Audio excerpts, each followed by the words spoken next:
It's 81 degrees on a glorious night in May. The bikers are out. Yes, it is amazing right now. I'm gonna swing in and top off the tank with some gas. And I'm gonna take a cruise around Lake Wallenpaupack. And I'm gonna tell you a story. Hang tight. Alright, so this isn't exactly the men's health channel, but I do touch on health from time to time.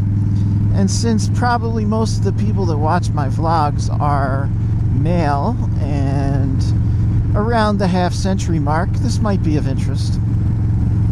So I'm not a big sissy when it comes to pain. I mean, I don't like it. Apparently some people do, but it's not my thing.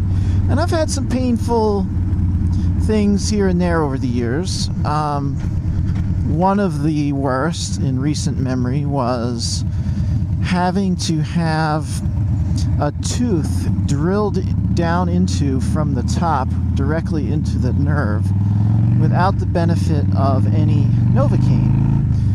And that was because it was so badly abscessed that the Novocaine they were injecting me with wasn't getting all the way up to the nerve. So yeah, that was, I think I left some marks in the dental chair.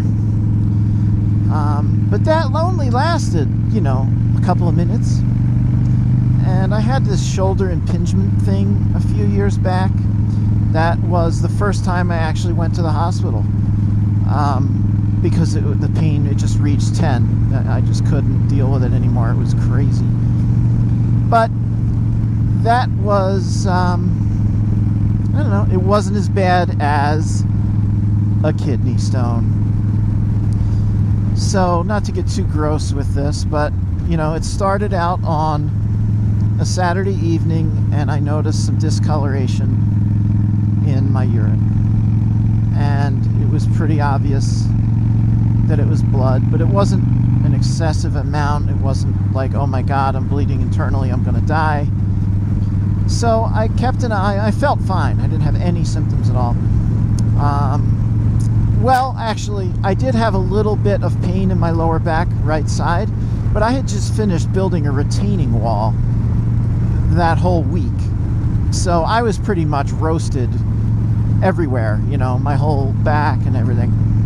But I didn't feel, anything out of the ordinary. So anyway, the next morning, still some discoloration, but it cleared up around 11, and then it was fine all day Sunday. And I thought, that was strange. Who knows? Who knows what that was, why that happened.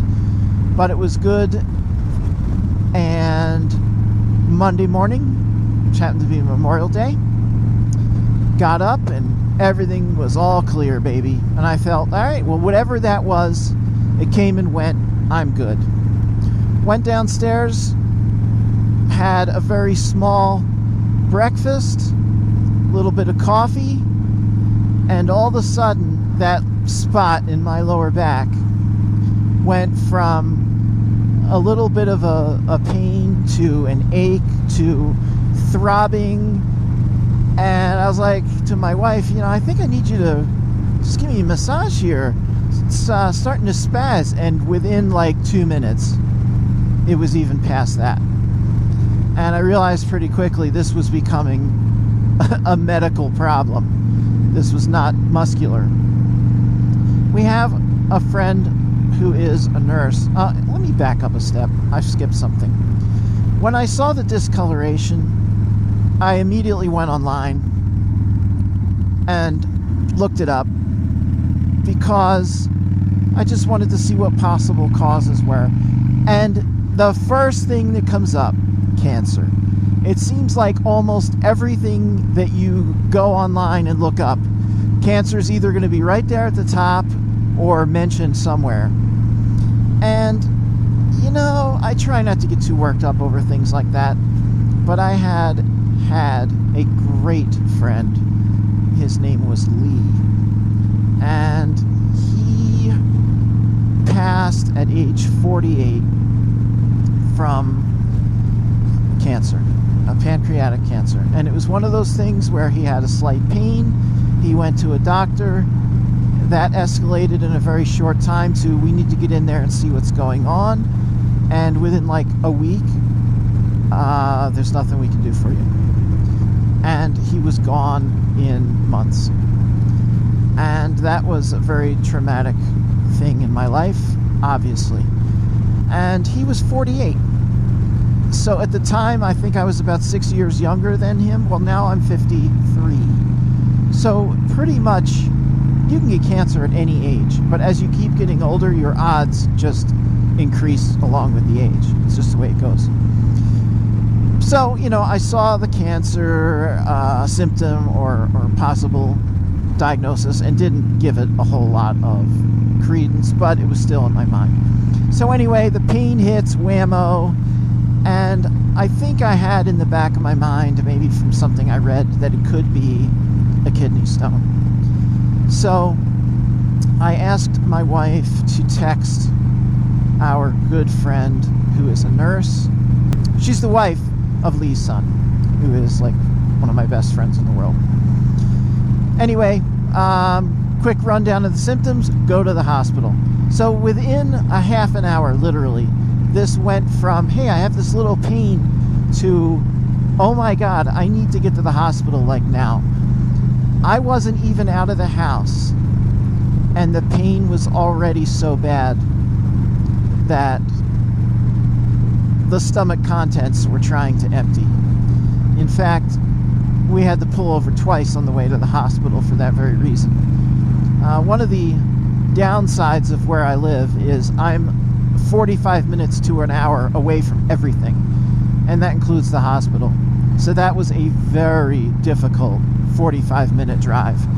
And my wife, God bless her, if Danica Patrick ever needed somebody to sub in, they could call her. She's usually speed limit, the whole deal, very safe, and she was very safe, but man, she was hammering that accelerator. So we got to the hospital, and I walked in, and of course they have to do the COVID questionnaire first, which was just a few questions, but at this point the pain was unrelenting. Like, how sometimes you can have a pain in your back or something and you can adjust or move around and shift it? Not here, not with this. This was just continuing to ratchet higher and higher. There were no contractions. And by the time I walked into this place, I slapped my ID and all my cards down on the counter. I sat down in this chair and I had my head leaned over on like a wall, and I was like, with every breath, just groaning in pain. And I just never experienced anything like that for that prolonged period of time. And it did take some time to go through the check-in, get you to a room, have a nurse come in and put in a thing, in your vein, and the doctor comes in and asks you questions, and it was probably 30 to 45 minutes, I don't know, before I got any meds in me. Maybe 30 minutes. It seemed like an eternity. But the pain was just over the top. I've never experienced anything like that. So the drug they gave me was what the doctor referred to as the Rolls Royce of pain meds. Veladid, I believe is the name. Hydromorphone. Not real big drug user. And I didn't know anything about this one. When I looked it up, it said that it's 5 times more potent than morphine and heroin. And I was like, well, if Keith Richards can handle it, so can I. So after they gave me that stuff, I was flying gently around the ceiling of the room, looking down at my limp body. But I wasn't hurting anymore, thank God. So the next trip was to the CAT scan, where they confirmed a modest-sized little rock there in the kidney stone. And their diagnosis was that it's going to pass on its own, go home, drink lots of fluids, try to keep moving around. Gave me a whole bunch of meds, pain meds, nausea meds, and some other goodies. And so I was bracing for that. I got home early afternoon, and the meds from the hospital were starting to wear off. I hadn't gotten my prescriptions filled yet, and I was just starting to go into Dreadsville. And by about 3 or 4 in the afternoon, all of a sudden, the pain was gone. And that is now 27 hours ago. Zero pain. So, from what I've read and been told, this little third rock from the sun is probably in my bladder now, waiting for its next appearance. It's waiting for the second wave. So, at any given moment, like right now, I could be overcome with pain. And that would kind of suck, because then I have to ride home like that. But I don't think it will be that quick, if something did happen. But in any case, there may be a second wave while this thing makes its final assault on the Death Star. So, there is the option of going to one of these centers where they use, I don't know if it's laser or, there's another word for it, sound waves, to blast this thing into little bits. My head is just full of Star Wars references right now. You can see the Doctor putting his virtual reality helmet on, grabbing his blaster, like Han Solo, all that. But that's an option. So we'll see. We shall see. The only thing at this point that I can really do in a practical way is alter the diet. But that's so strange, because there's some things that I eat, which are good things to eat, to help with other areas. Like, oh, you have this problem, eat this. So you do, and then you get a kidney stone, and they're like, don't eat this. Like, wait a minute, I thought I was supposed to eat that. So I've usually been a believer in, anything in moderation is usually okay. So I don't know, the jury is out on that. But they say that once you've had one of these, you probably will have more, and that stinks. So an older friend, much older friend, had told me after his hail-sized stone, which is like 11 millimeters, he goes in once a year for a checkup at a specialist. I guess they can do a ultrasound or something. Apparently you can have these things in your kidney and not even know it. The problem is when they decide they want to move, and that's when the real fireworks start.